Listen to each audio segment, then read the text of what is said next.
on all social media. Wiley ATL, what's happening, man? Nothing much, man. How are y'all? I'm good. What'd you do for 404 Day? 404 Day, I was chilling as usual. But I was excited because I found out that there was such a thing as 404 Day, Right. like a couple years ago.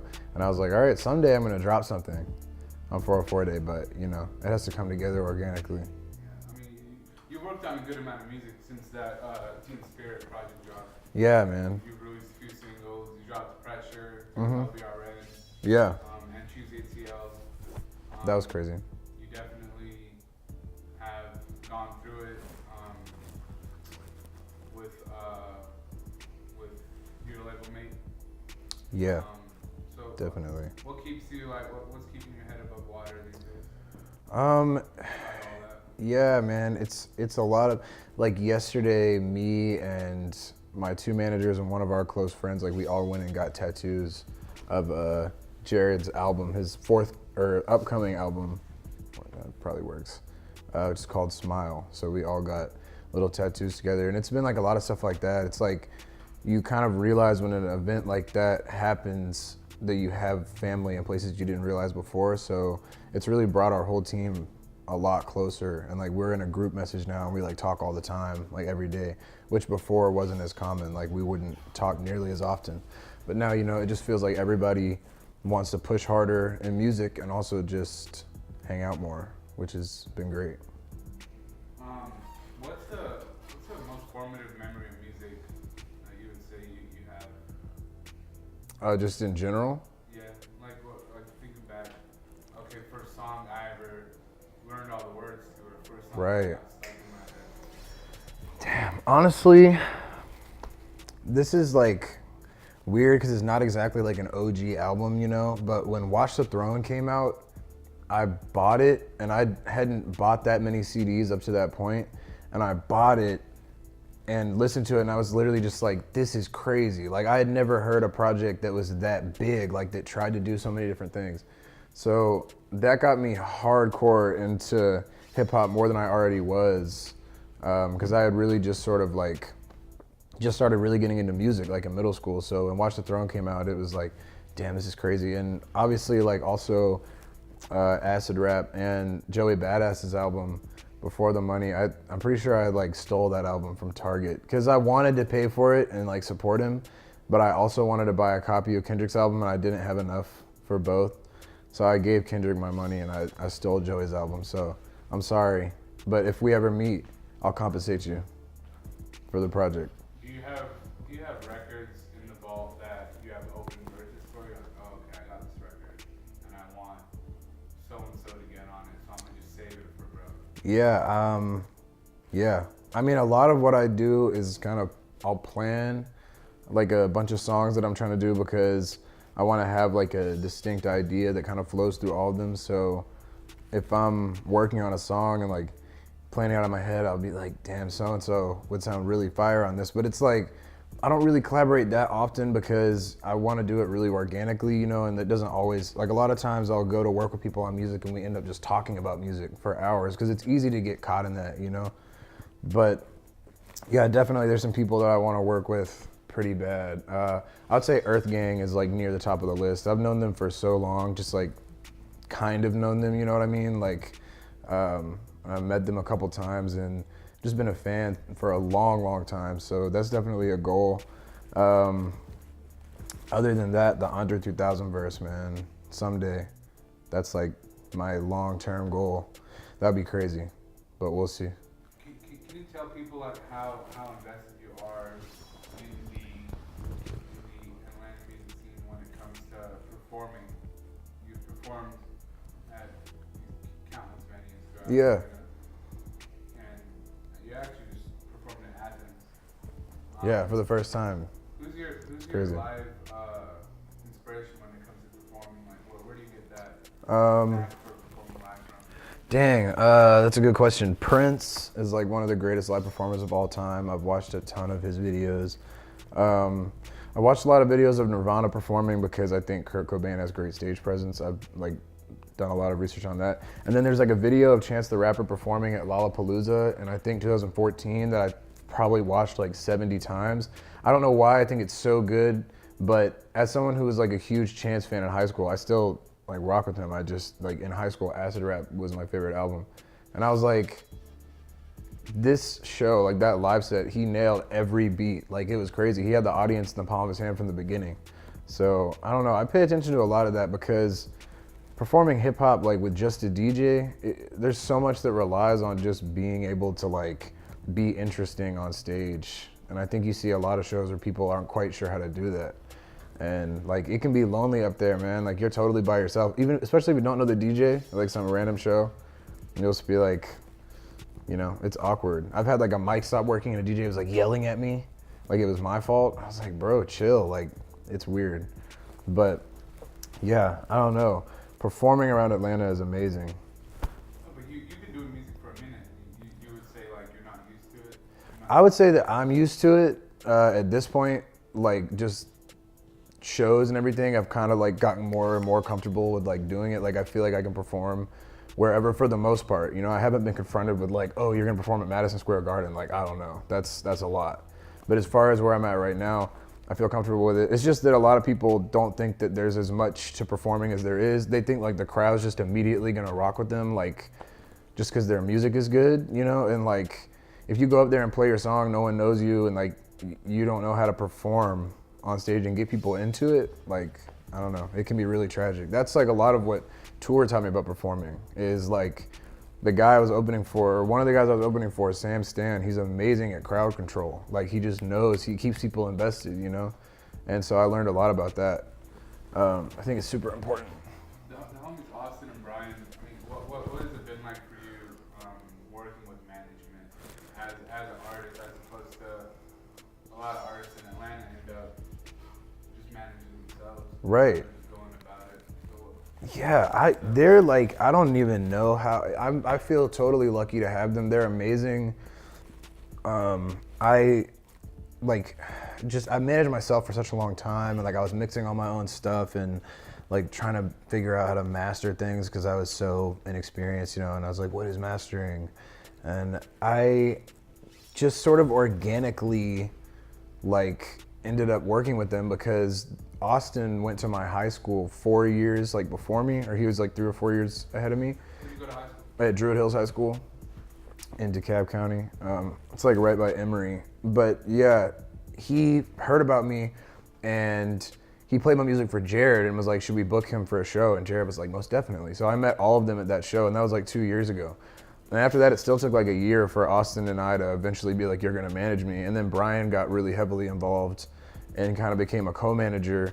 And it's been really organic. Like, I think there's nothing better than having like your team be your closest friends. You know, like we've gotten so close, and all the opportunities that they grant me, it's like a perfect balance because Brian is the type to be really excited and be like, oh dude, congrats. Like you're performing at South by, that's crazy. And Austin is more like, yeah, so the show's at 8:00 p.m. and you can't be late, blah, blah, blah. So it really balances out. Like they feed off each other really well. And yeah, I love it. I feel very blessed to be working with them. Tell me about this song 90 Days with Gerard Milton. Yeah. Came out last year. Was that one of the last songs that you recorded with him? Yeah, we met up a bunch of times at Austin's parents' house where he was living at the time. And we were just kicking it in his basement, and we mostly just talked about music and like talked about our careers and stuff like that. And like Jared was always very like, he would get on my nerves because we'd be talking about his career, you know, and like, oh, we need to do this and like talk to this person. And I'd be like, yeah, blah, blah, blah, like I'm trying to do this. And he was just like, dude, relax, like don't worry about it. He was so confident like that I was gonna make it or whatever. He was like, nah, you're not gonna have any problems. I'm the one who's gonna have problems. Let's focus on how people are gonna get interested in this, you know? And I always thought that was really funny because it caused several like arguments. So with 90 Days, like he just sent me this track while I was at work, and it was just like a vocal demo that he'd done of about like, it was a slightly different hook. We kind of changed some stuff on the final version, but he didn't want to sing it. He thought that I should sing it. That was he was like, no, it's your song. Like I wrote it with you in mind, whatever. And I was like, yeah, but I really prefer the way your voice sounds on it. And so we kind of went back and forth for a little while, and he was like, all right, you know, I'll do it. So the last two things that we recorded together was 90 Days and he did ad libs on this old version of my song Champion, which is like probably won't be the one that we put out, but we have a lot of that like vocal stuff saved, which will be fun. But what is the ultimate Wiley from Atlanta song for you? What do you most attached to? That's out right now. Yeah, damn. I feel like probably August.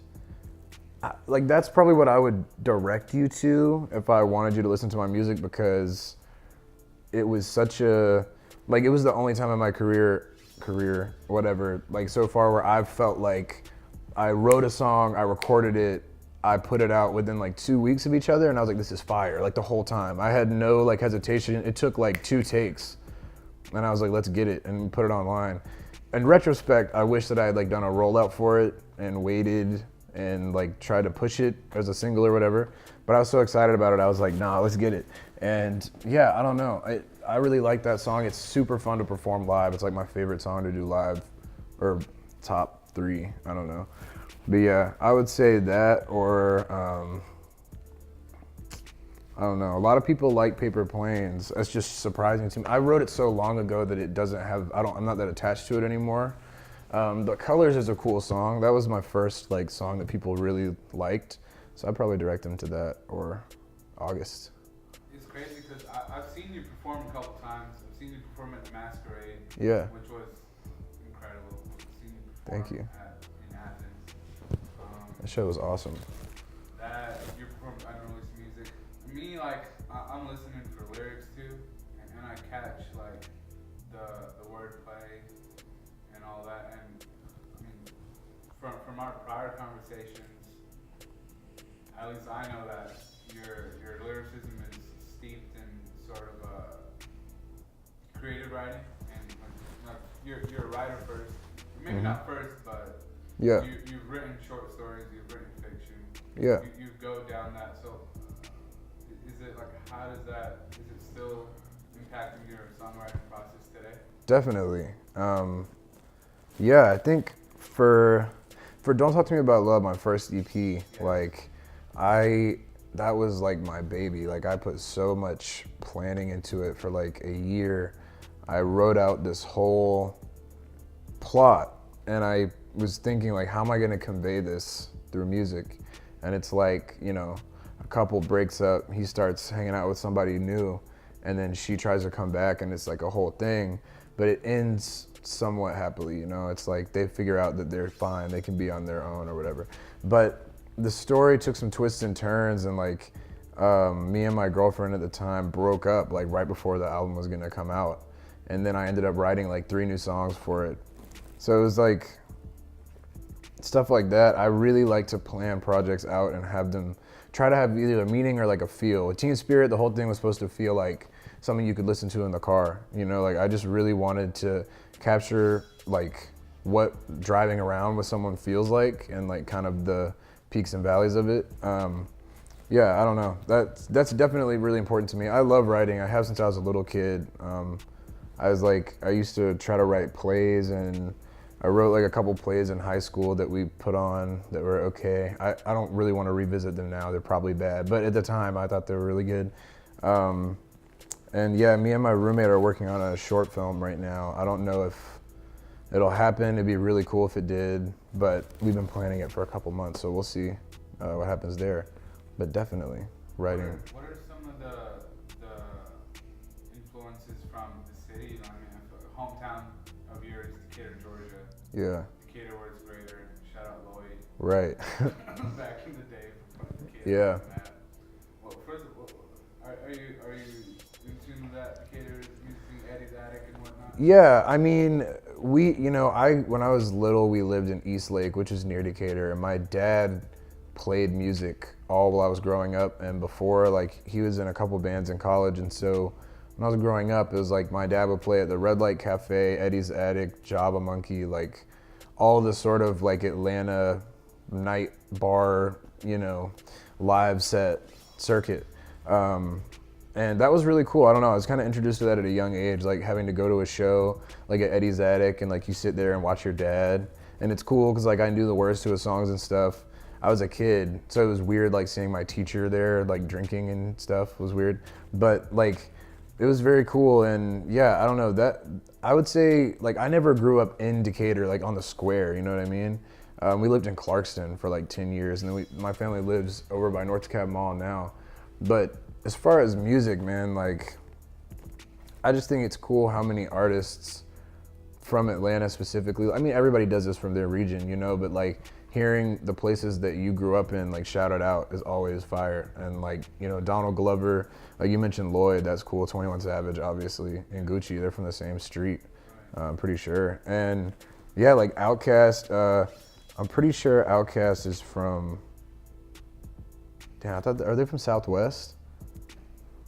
They're from Benjamin Mays. Oh, they did go to Mays, yeah. Because I was thinking, because Earth Gang went to Mays too. And I used to, yeah, I used to draw that comparison. Yeah, that's really wild. Yeah. What comes to mind is the time at which you're going to see him play at Eddie's. Mm-hmm. And, like, were you writing songs back then? Early back then? I just wasn't that, I always liked music when I was a kid, but I just, like, I was really into reading and writing. And I was just like, all I was doing was reading. And I went to Montessori school when I was little, so it was like, I would just choose to read for like hours and I would get in trouble. And I didn't really start getting into music until my dad used to get these like demos from Paste magazine. He had a subscription, and Paste would send us this like mixtape of new music and like what was hot at the moment.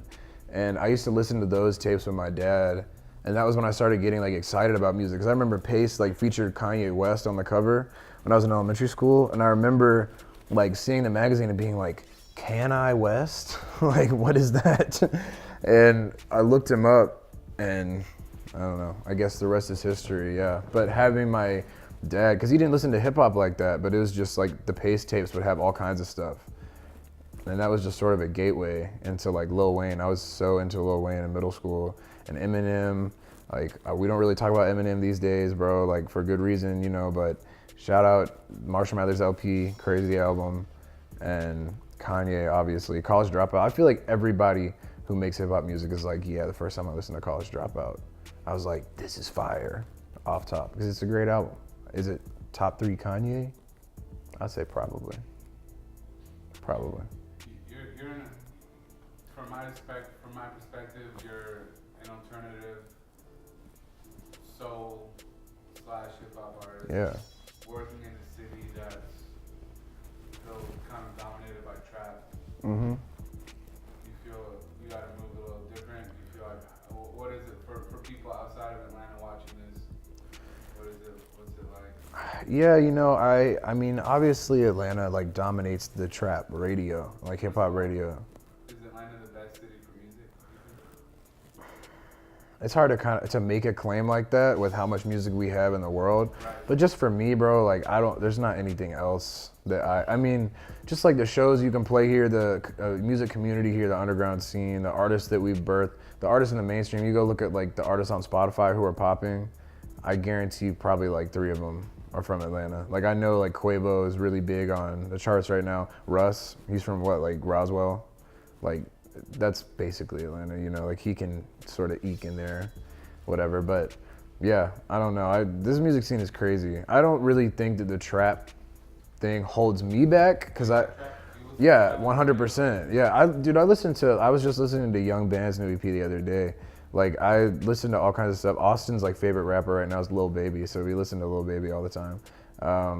And I don't know, like. But that's not what you're trying to make. Nah, I mean, not necessarily. I just don't believe in representing myself in a way that's not who I am. So if I was gonna make a trap styled hip hop song, it wouldn't be like about actually trapping and shit like that, because I don't really respect when people, you know, like the whole face tat wave of like the fake, like they just bought a gun and they were like, check it out. It's dead to me. Because like in Atlanta, most of the people actually come from it, you know? Like, and it's just frustrating being like, if you watch the documentaries and listen to interviews about 21 Savage, like all the PTSD he has from like being in the street. Literally, like So how can you go out and pretend like you're a shooter? Like, I just don't understand it. Yeah, it's taking over the industry too, so I definitely don't want to be a part of that. I've never been tempted to like just post a bunch of pictures of me doing savage things to try to go viral. As an artist, I feel like a lot of us, or a lot of, as an artist, I feel like there is a certain time when your public efforts to work and express yourself through art gets kind of clowned a little bit by people who don't necessarily get what you're trying to do. Definitely. They don't think you have, they don't see the path that they don't have the same vision as you. Right. Like, were you ever, like, can you tell us about an instance where, like, someone was kind of... Hell yeah, dude, so many. Or just kind of, and first of all, was there an instance? And second of all, how do you just kind of ignore them or brush them aside? It's crazy. When I first put out my first like EP ever when I was 14, I had this girl come up to me at school and she was like, "Why did you do that?" And I was like, "Oh, like, why don't you just come to school, do your homework?" And yeah, like she was just like, "Why did you make a mixtape? Why?" And I was like, "Oh, I just really wanted to. I like it, you know." And she was like, "Oh my God." And like they would play it like at school. We had like a after school thing we all hung out at, and they started like clowning me, like playing my song on the aux cord. Like it was rough. So I was like, I understood it, cause like I get like if someone drops an EP, like it was bad. I'm not gonna pretend like it was fire. Like it was really bad, and I probably would have clowned it too if I'd been outside of the issue, just because you don't think about it in terms of like somebody whose music is not like listenable right now might just be experimenting and like starting out in something that they could get good at, So, but it's hard to expect high schoolers to have that sort of lens to view things through. So I wasn't really that stressed about it, and it kind of turned around like later in high school. People were like nicer about it and were like, "Your music is better now, so we're proud of you." But at the Athens show, I had one of my closest friends. Like I've known her since I was 3 years old. She's like my sister.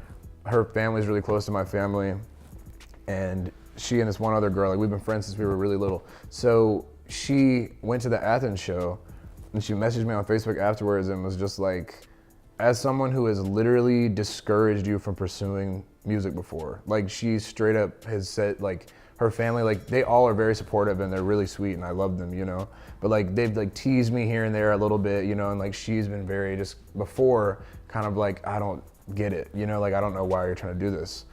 And she said after the show, she was like, I was wrong. Like she was just like, I feel like you're really being yourself on stage. And she kind of thought it was like a persona. And I think it was really sweet to hear her say that, she was like, it's obviously is like really important to you and you killed it. And it was really nice. I was very moved by that. So that's really cool to me because you don't see stuff like that often. Like where people used to doubt you and then they see your progression and they're like, wow. Another thing that runs rampant in the industry is drug use. It's been like that talk of like, okay, as the next generation comes through, there are more drug users, yeah, much drug dealers. What's your, to phrase it like this, what's your creative relationship like with the smoking industry? Pretty much like, I smoke a lot of weed, but I don't like to smoke when I'm writing music, recording music, or performing it. I just don't like the headspace it puts me in that regard. Like, I feel like I would rather be somewhere like just by myself or like with my friends, but like in a space where I'm not like about to go on stage. But drinking, like I'll drink a little bit before a show, I'm not 21 or whatever, but I like doing that. I mean, I think especially like just for easy confidence, like having a couple of drinks before you go on stage is nice. But I feel like if you want to use drugs, like if you want to do a certain drug, just know what you're doing. Like do some research and like don't get into Xanax because most of it is fake anyway, and like you're gonna OD on fentanyl and not even know what happened to you, and that's fucked up. And people don't even know what fentanyl is. DJ Academics couldn't even pronounce it on Everyday Struggle after Lil Peep died. So I'm just like, if you don't know what you're doing, don't just do it. You don't have to smoke weed to look cool for us. Like that's another huge thing about Atlanta. like we were in Kansas City and a dude was smoking and like my friend didn't want to hit it and he was just like, come on, come on, come on. Like, what do you mean? What do you mean? What do you mean? And we're like, bro, chill. Like in Atlanta, if people are smoking outside a venue or something and they try to pass you and you're like, I'm straight, they're like, cool. Who cares? Like, so I think that's weird. Like getting to see how people move a little bit in different cities was kind of odd because I feel like in Atlanta, everybody's pretty low key on drugs. We don't really go in like that. I don't know. I don't really like go to functions and see people like barred out, at least not often, you know? So I feel like we're all just kind of like dead on that. But yeah, it's cool. Just know what you're doing and don't be stupid and don't do it to look cool. That's, yeah. What state of mind were you in when you recorded Pressure at LBRN? Yeah. What was it like recording over there? It was amazing. They're all really good people. They're very cool. The studio is really nice. And I initially went over there to record this other song, but I had a cold. I was like, this is terrible timing. I was going there on like a Tuesday. I had a cold for a couple of days. I was coming down from it, but my voice was all nasally. So I was trying to record Champion, which I'd already recorded a few different times, but we just liked having different versions of it to kind of draw from. Yeah. And this would be a good opportunity because it's like professionally mastered and mixed and everything. So I tried to do it.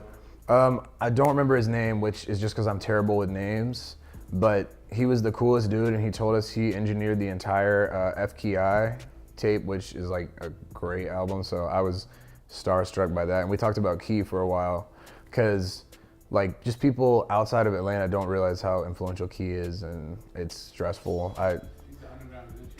Dude, we got in so many arguments at South by about this, like literally. It was crazy. Like, I don't know. People don't know. I was like, you know, this man wrote Bands Will Make Her Dance. This kid was like, what? Who is that? I was like, it's sad. But, yeah. Did people ever compare you to Jameson? No. I actually haven't heard that before. JMSN. That's sick, though.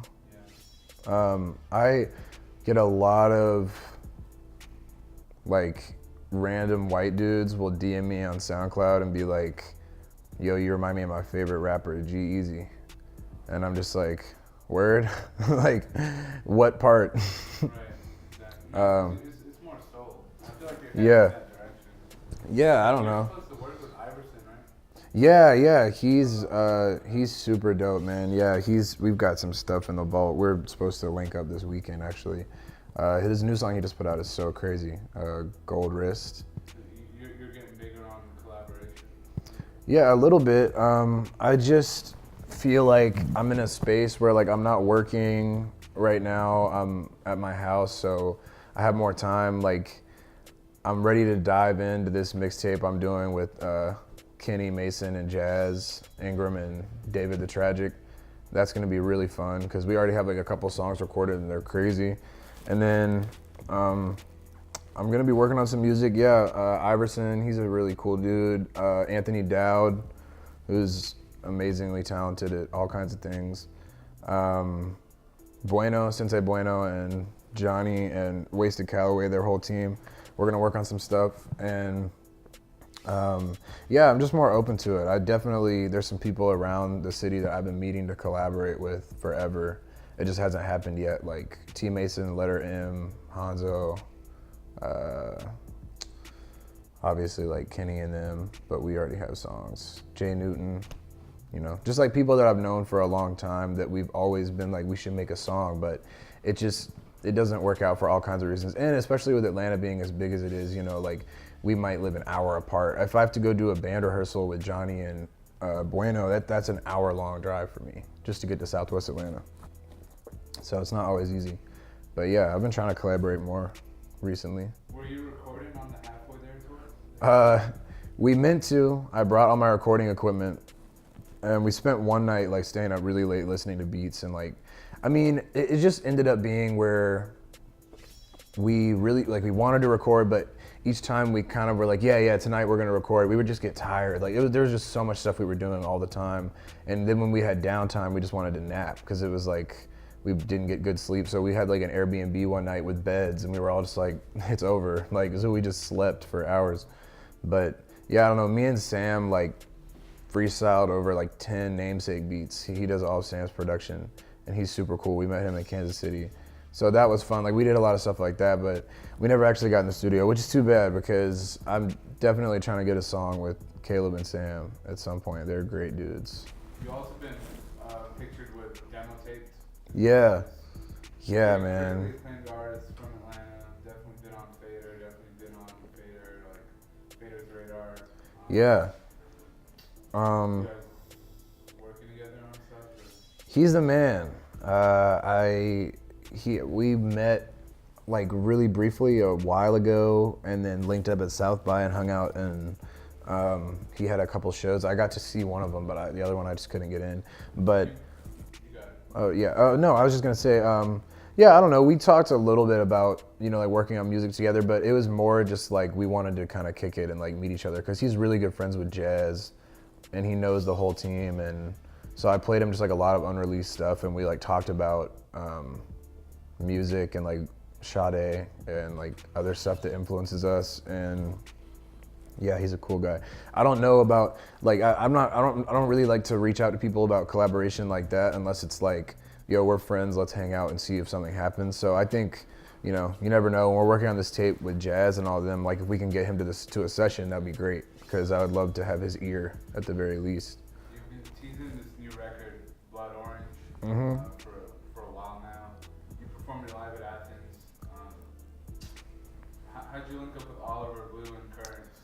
Yeah, those are the homies. That's family. Oliver, yeah, dude. Okay, I went to drama camp at Georgia Tech University when I was little, and Ivano went to the same camp, and we were like kind of friends, but we were in like different cliques at the camp. It's so weird.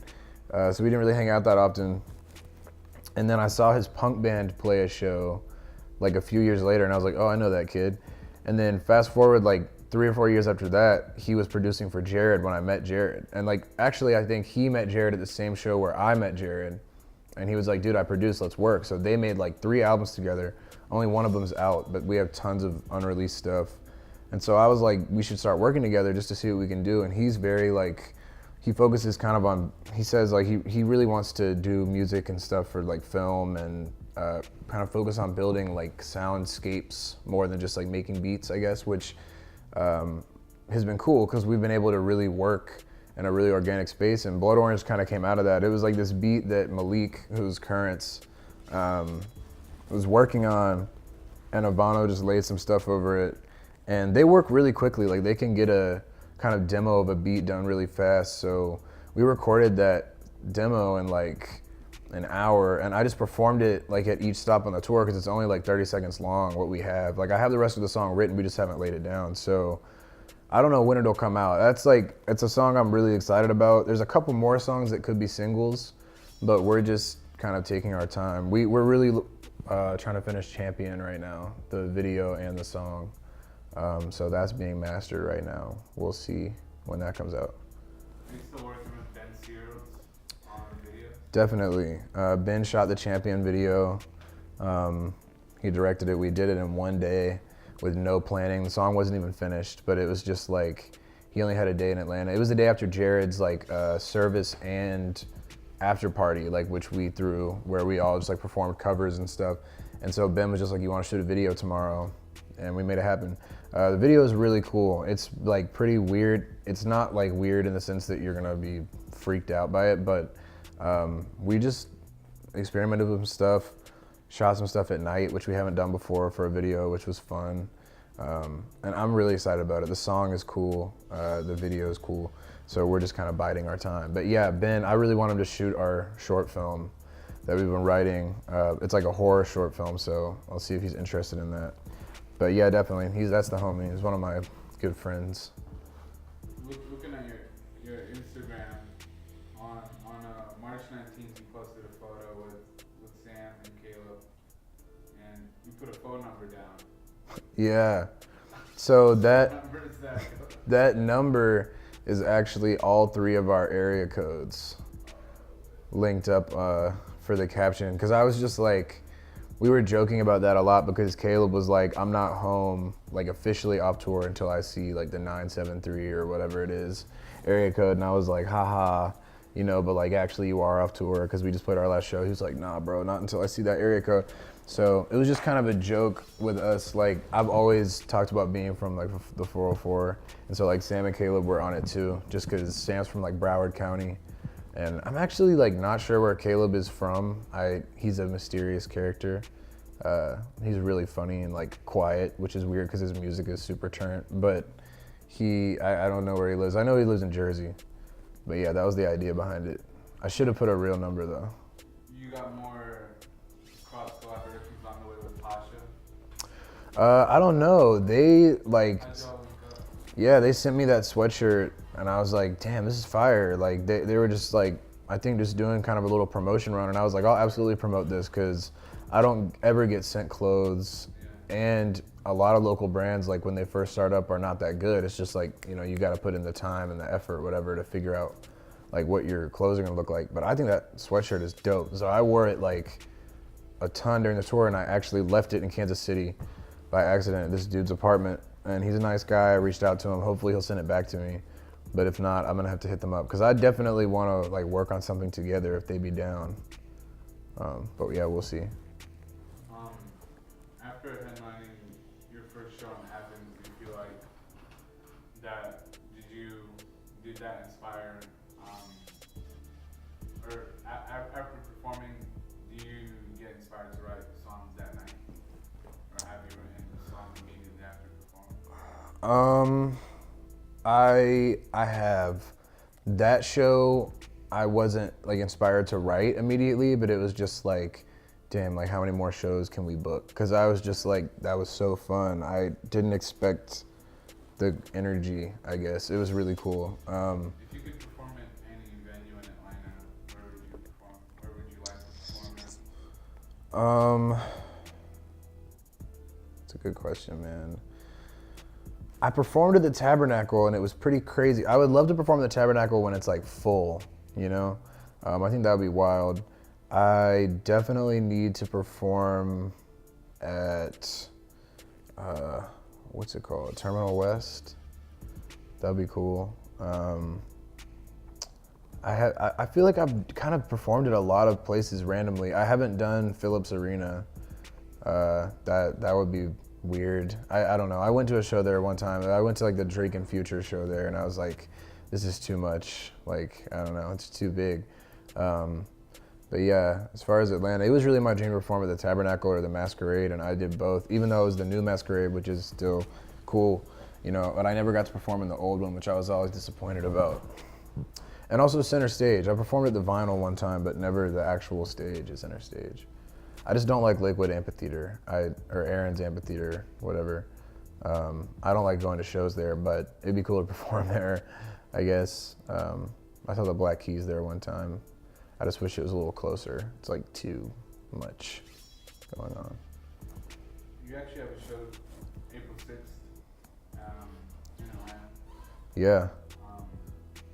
Yeah, tonight. And you have 3 shows booked for April. Yeah, actually, I had to. You're playing at Ras Fest. Yeah, I took that down. I took my flyer down because I was like, okay, technically they haven't announced the Ras Fest lineup.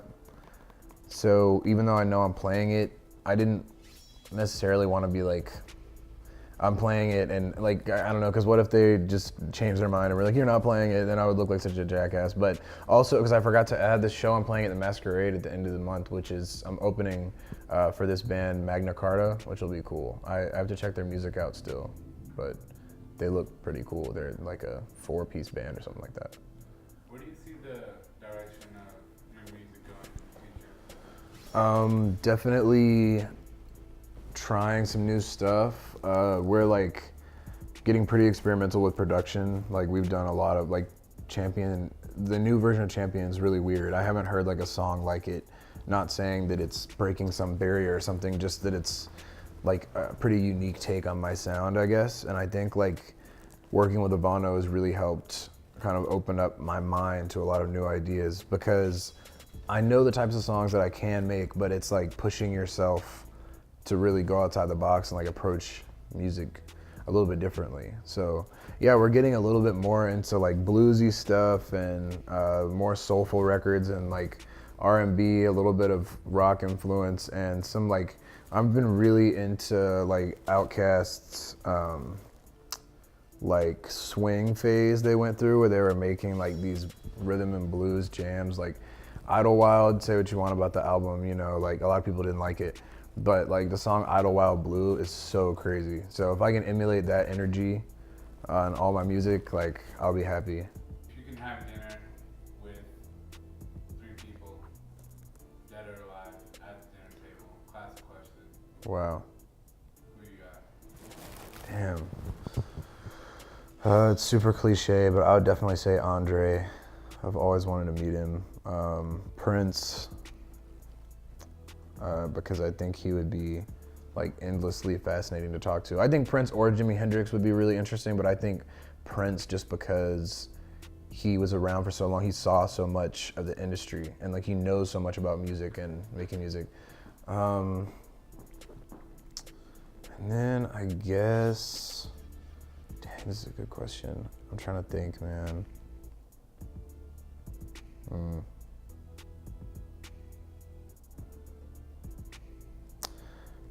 You know, it's kind of random, but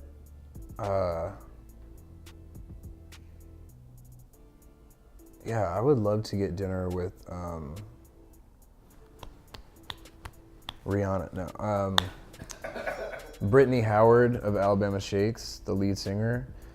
You know, I guess most people say like Steve Jobs or whatever, but like she's so interesting. She's like such an amazing musician. She's got a great voice, great performer, brilliant songwriter, but also like her backstory is really crazy. And like her sister passed away when she was young, and like she has a congenital disease that makes her blind in one eye. And like despite that, she's been so successful. And I feel like just picking her brain about music and also having those 3 people at the table together, like 3 musicians of that caliber, would be so exciting. I don't really know what I would even ask them, you know, but maybe just let them bounce off each other. Yeah, that's probably what I would say. A little rapid fire Atlanta Q&A. All right. Braves or Falcons? Braves. Future or Thug? Thug, bro, but Future. Chick-fil-A or Waffle House? Chick-fil-A. Flats or wings? Flats. Peachtree or Piedmont? Peachtree. Decatur or Edgewood? I have to say Decatur, because my friend got robbed on Edgewood, and that's dead. So yeah, Decatur, but Edgewood at night, definitely. I mean, when it's popping. 95.5 The Beat or Wow. 3? Wow. Yo, 95.5 The Beat, because they came back, and I was like, my mind was blown when I turned on 95.5. I was like, what? Because I used to listen to that every day, bro. They used to bump B.O.B. every single morning when I was like 10 years old. Yeah. Also, I'm probably gonna go back and say Waffle House instead of Chick-fil-A. I had Chick-fil-A yesterday, so it was fresh in my brain. But I gotta say Waffle House, bro, because like Chick-fil-A is great and everything, you know, but like Waffle House is just always there. And there's only like one 24-hour Chick-fil-A in Atlanta, and it's in Southwest. It's like an hour from me. What's your favorite thing about the music industry today? Favorite thing about the music industry is that women are killing it right now in music, and also becoming like more and more popular. There's so many more female rappers right now than there have been in the last like 3 or 4 years.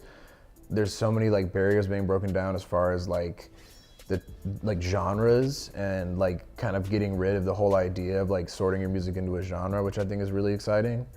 Other than that, just like the way the industry is and the kind of oversaturation of the market, you could say, because like everybody's sort of trying to be a musician right now. Not literally, but you know, I think it's great that it's kind of forcing people to come up with newer and more creative ideas. Because you look at something like Brockhampton, I've known about them for a while, but I didn't anticipate that, you know, like the concept they had, the 3 albums, the box set, like their whole branding was so creative and out of left field. I think they've always kind of thought like that, at least Kevin has. So stuff like that is exciting, because you like seeing musicians have to push themselves to be more and more engaging and interesting and exciting, and it kind of leaves like the boring artists, like the one-hit wonders, behind. What's a recently written lyric that you wrote that you're proud of? Dang, recently wrote,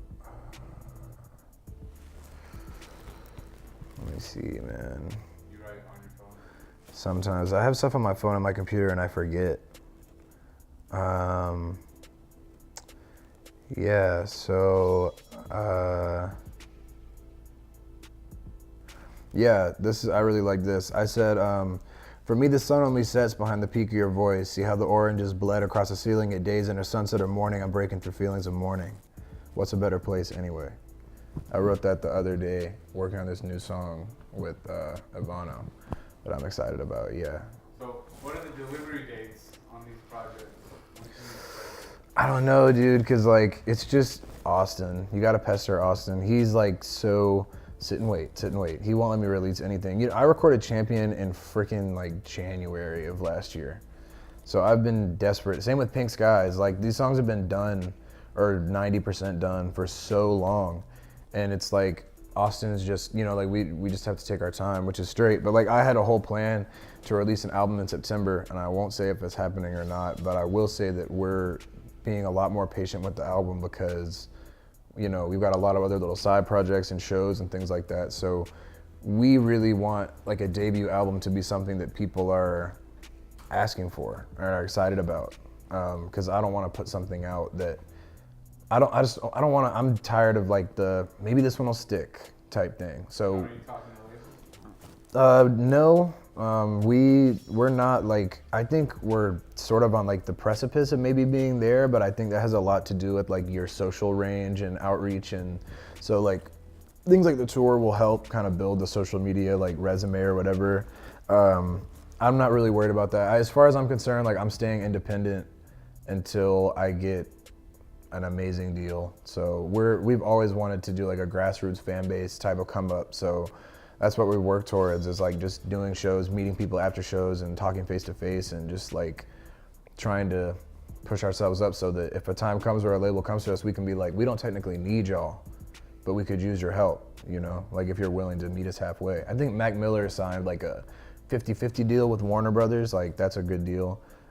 Same with I think the one that SZA recently signed was pretty good too, but I have to double check that stuff. But yeah, Austin and Brian are learning more about that whole side of it every day, which I think is good. But we're not too pressed. I mean, we're gonna stay independent and stay broke for as long as we have to, you know, so we don't get, I don't know, robbed. This is Ramusa, Wiley from Atlanta. Thank you so much for coming through, man. Thanks, y'all. Thank you, Ramusa. What up? This is Wiley from Atlanta. I'm here talking about my upcoming music video, Champion, that's gonna drop any day with Ramusa Media. Keep it locked.